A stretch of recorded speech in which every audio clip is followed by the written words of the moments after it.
Morning to all of you. इस video में मैं सीक्वेंशियल मशीन मॉडल के बारे में डिस्कस करने जा रही हूँ। सीक्वेंशियल मशीन मॉडल को हमने दो टाइप में डिवाइड किया है, मिली मॉडल एंड मूर मॉडल। जैसा कि आप शीट में देख रहे हैं, हमारे पास दो मॉडल हैं, मिली मॉडल एंड मूर मॉडल। अगर हम मिली मॉडल की बात करें तो मिली मॉडल किस पे डिपेंड करता है? मिली मॉडल में अगर हम इसके आउटपुट फंक्शन की बात करें तो ये डिपेंड करता है present state and present input में। क्योंकि ये सीक्वेंशियल मशीन का टाइप है, इसलिए हम कह सकते हैं सीक्वेंशियल मशीन हमारा बेसिकली क्या है, यह एक लॉजिक सर्किट है जिसमें हमारा आउटपुट डिपेंड करता है present state and past state पे। सीक्वेंशियल मशीन में दो आउटपुट होते हैं, next state and present state. अगर हम मिली मशीन में बात करें कि हम नेक्स्ट स्टेट को किस तरीके से डिफाइन कर सकते हैं, तो हम कह सकते हैं कि हमारा जो नेक्स्ट स्टेट है जिसको हम यहाँ पे रिप्रेजेंट कर रहे हैं QT+1, ये इक्वल होगा डेल QT-XT। यह एक मैथमेटिकल रिप्रेजेंटेशन है नेक्स्ट स्टेट को डिफाइन करने का। यहाँ पे आप देख सकते हैं जो भी हमारा QT+1 है वो रिप्रेजेंट हो रहा है नेक्स्ट स्टेट की तरह, QT हमारा रिप्रेजेंट हो रहा है प्रेजेंट स्टेट की तरह, और XT हमारा रिप्रेजेंट हो रहा है प्रेजेंट इनपुट की तरह। अगर हम मिली मशीन में बात करें कि हम आउटपुट किस तरीके से डिफाइन कर सकते हैं, तो आउटपुट इक्वेशन जिसको हम रिप्रेजेंट कर रहे हैं ZT के फॉर्म में, यह हमारा फंक्शन है प्रेजेंट स्टेट एंड इनपुट का। तो हम कह सकते हैं कि मिली मशीन में, जैसा कि हमने यहाँ पे डेफिनेशन में दिखाया था, in Mealy model output is a function of present state and input. तो यही फंक्शन हम अपने आउटपुट इक्वेशन में देख सकते हैं कि हमारा मिली मशीन में आउटपुट फंक्शन है present state and present input का। अगर इसी मैथमेटिकल मॉडल को हम टेबल के फॉर्म में रिप्रेजेंट करें तो उसको हम कहेंगे state table for Mealy machine.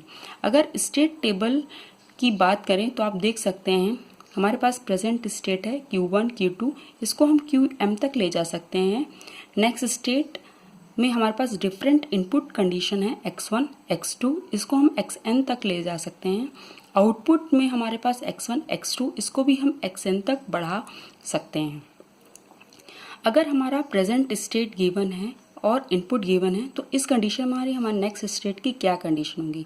यहाँ पे आप जो भी देख रहे हैं डेल के फॉर्म में, ये सब रिप्रेजेंट कर रहे हैं नेक्स्ट स्टेट। अगर हमारे पास प्रेजेंट स्टेट दिया हुआ है, इनपुट दिया हुआ है, तो इस समय हमारे नेक्स्ट स्टेट की क्या कंडीशन हो सकती है। इसी तरीके से हम आउटपुट की बात कर लेंगे।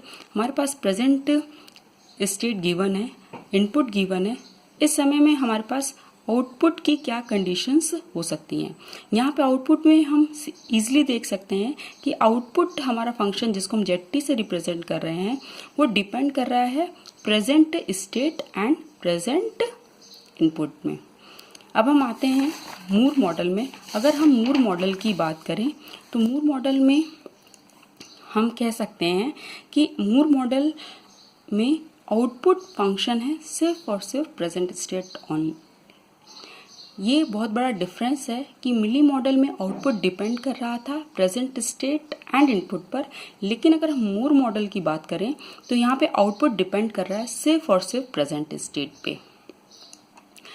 अगर हम मूर मॉडल के लिए नेक्स्ट स्टेट इक्वेशन को डिफाइन करें तो हम कह सकते हैं QT+1 equal to del QT-XT। Again यहाँ पे QT+1 नेक्स्ट स्टेट डिफाइन कर रहा है, QT प्रेजेंट स्टेट डिफाइन कर रहा है और XT प्रेजेंट इनपुट डिफाइन कर रहा है।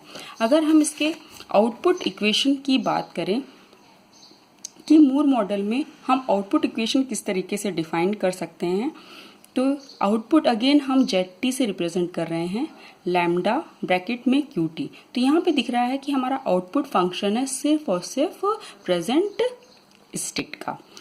सेम चीज़ हम मूर मॉडल के लिए भी देख सकते हैं कि किसी भी मूर मॉडल को अगर हम स्टेट टेबल के फॉर्म में रिप्रेजेंट करें तो हम किस तरीके से इसको डिफाइन कर सकते हैं।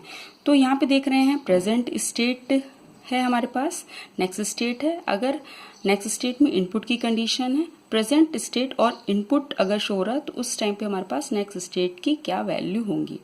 यहाँ पे हम आउटपुट देख सकते हैं ZT, जिसमें हमें क्लियरली शो हो रहा है कि अगर हमारे पास प्रेजेंट स्टेट है और इस केस में अगर हमारे पास आउटपुट की क्या कंडीशन होंगी।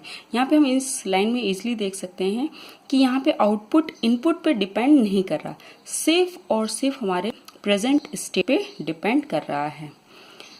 यहाँ पे लिखी हुई है एक term state table. State table वो टेबल होती है जिसमें हमारे पास प्रेजेंट